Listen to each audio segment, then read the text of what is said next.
113 दिवस जेलमध्ये राहून आलेला माणूस आहे, जामिनावरती आहे आणि त्याच्यामुळे त्यांना अशा पद्धतीचे काय आपण म्हणतो त्यांच्या मनावरही कुठे परिणाम झालाय की काय, जरा बघण्याची फार गरज आहे.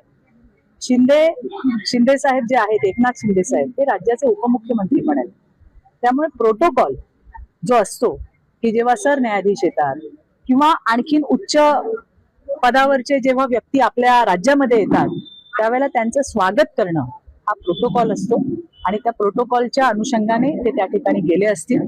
केस तर आहेच, ते लढतायत, त्याची तारीखही आलेली आहे, युक्तिवाद कोर्टामध्ये चालू आहे. त्यामुळे त्याचा आणि याच्याशी संबंध लावणं हे मला वाटतं काही योग्य होणार नाही. राज्याच्या उपमुख्यमंत्री होण्याच्या नात्याने त्यांनी त्या ठिकाणी आपले जे सरन्यायाधीश आलेत, पहिल्यांदा आलेत, त्यांचं स्वागत त्या ठिकाणी केलंय.